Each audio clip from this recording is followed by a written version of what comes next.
Assalamualaikum warahmatullahi wabarakatuh. Bismillahirrahmanirrahim. Alhamdulillahirabbil alamin wa bihi nasta'in wa ala umuri dunya waddin. Shalatu wassalamu ala Rasulillah alladzi la nabiyya ba'dah ma ba'du. Alhamdulillah, anak sekalian, pada kesempatan hari ini kita dapat berjumpa lagi melanjutkan pelajaran kita yaitu Pendidikan Agama Islam kelas 2. Baik, anakku sekalian, hari ini kita melanjutkan pelajaran minggu lalu, yaitu pelajaran 9, Allah Maha Suci, yaitu sub B, Al-Quddus. Marilah anakku sekalian, kita awali pelajaran kita hari ini dengan berdoa, dengan harapan pelajaran kita hari ini diberikan kelancaran dan kita diberikan ilmu yang manfaat. Bismillahirrahmanirrahim. Rabbi zidni ilma warzuqni fahma waj'alni min ibadika sholihin. Ya Allah, tambahkanlah kepadaku ilmu dan anugerahkanlah kepadaku kefahaman dan jadikanlah aku dari golongan hamba-Mu yang soleh. Amin. Anakku sekalian, kita akan belajar tentang Allah yang memiliki sifat Maha Suci. Allah Maha Suci. Artinya, Allah Subhanahu wa Ta'ala Maha Suci dari segala kekurangan, celah, dan kesalahan.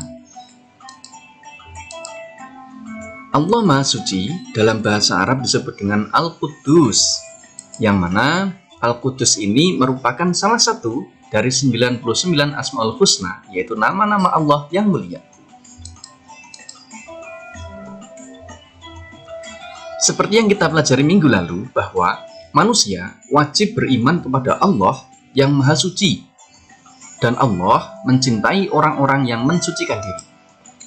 Maka, agar kita dicintai oleh Allah, kita harus mensucikan diri. Kita harus mensucikan diri.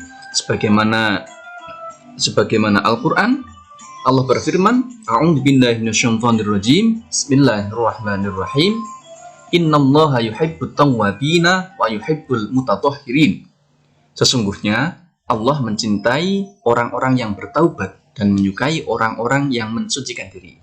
Quran surat Al-Baqarah ayat 222. Jadi, berdasarkan ayat ini, kita harus rajin-rajin mensucikan diri agar kita dicintai oleh Allah.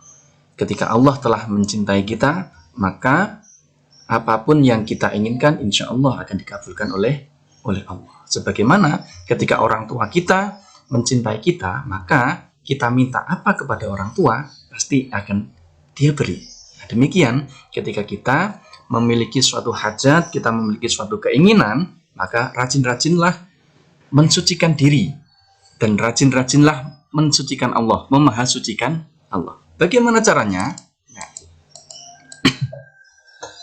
Mensucikan diri, sebagaimana yang kita pelajari minggu lalu ya, ada dua kategori mensucikan diri, yaitu mensucikan diri yang bersifat jasmani, yaitu membersihkan badan, pakaian, dan tempat dari sesuatu yang kotor dan najis. Kita membersihkan badan kita dari najis dengan cara mandi, ya, dengan cara mandi, mencuci tangan, mencuci muka, dan seterusnya. Kemudian pakaian kita juga kita bersihkan dengan cara dicuci.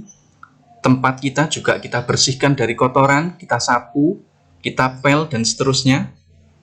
Dan kemudian ketika ada najis, juga kita bersihkan, kita sucikan. Dan yang kedua, yaitu mensucikan rohani. Yaitu dengan cara membersihkan hati, ya, hati kita dari sifat-sifat tercela, yaitu diantaranya dengan tidak memiliki rasa iri kepada orang lain. Demikian juga tidak memiliki rasa riya. Apa itu riya? Pamer. Nah, berarti ini dua hal yang seimbang.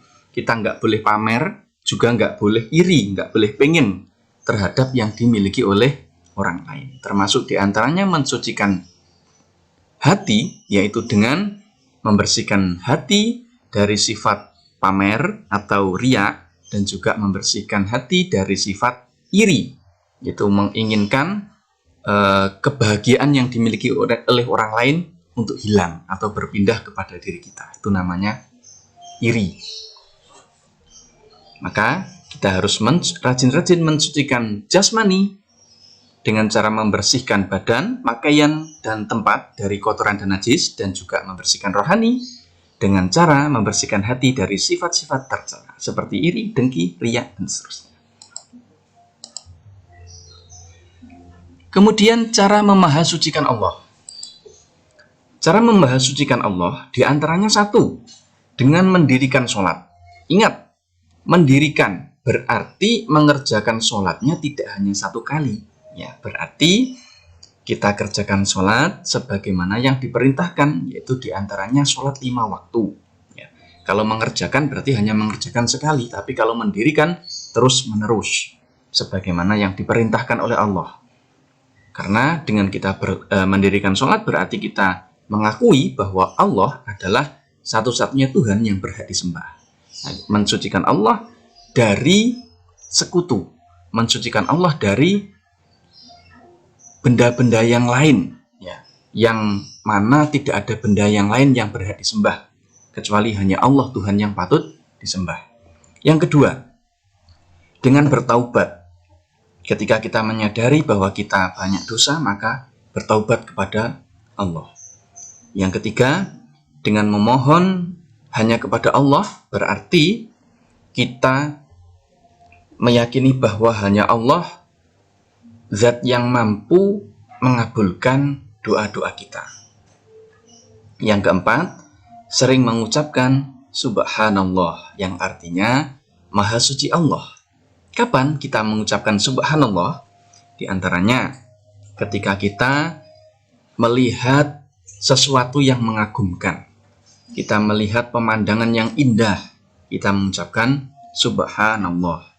Kita melihat ada teman yang pintar, kita mengucapkan subhanallah.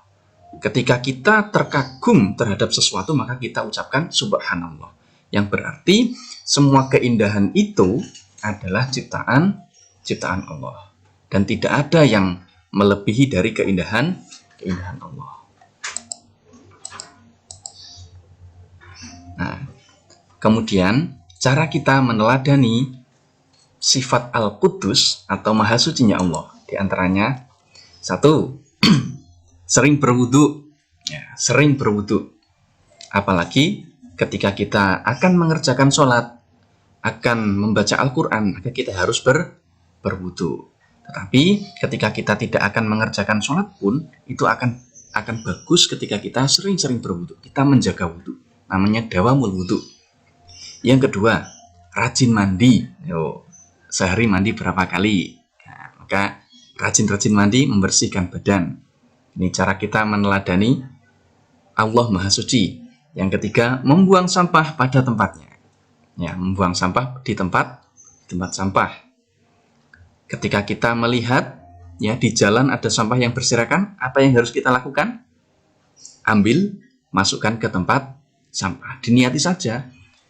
Saya mengambil sampah, saya masukkan ke tempat sampah untuk meneladani bahwa Allah memiliki sifat Maha Suci. Insya Allah akan bernilai pahala. Yang keempat, menjaga kebersihan lingkungan. Ya, termasuk seperti tadi, kita peduli terhadap lingkungan, lihat sampah, kita ambil, kita masukkan ke tempat sampah.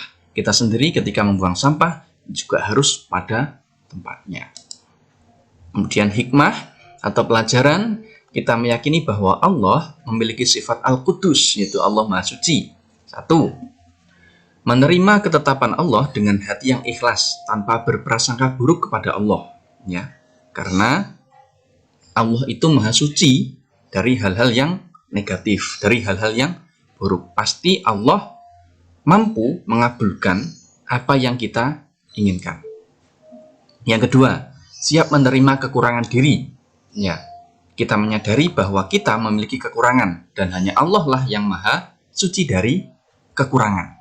Hanya Allah yang tidak memiliki kekurangan. Sedangkan kita pasti memiliki kekurangan. Termasuk orang lain pasti memiliki kekurangan. Sehingga yang ketiga yaitu kita menerima kekurangan orang lain. Ya, kita mau menerima kekurangan orang lain karena hanya Allah zat yang tidak memiliki kekurangan. Kita manusia pasti memiliki kekurangan, sedangkan Allah ini suci dari kekurangan dan keburukan. Demikian anak-anakku sekalian pelajaran kita hari ini. Ya, mudah-mudahan dapat difahami dengan baik dan kita dapat meneladani dan menerapkan dalam kehidupan sehari-hari. Semoga bermanfaat. Mari kita akhiri dengan bacaan hamdalah bersama-sama. Alhamdulillahirabbil alamin. Sekian, assalamualaikum warahmatullahi wabarakatuh.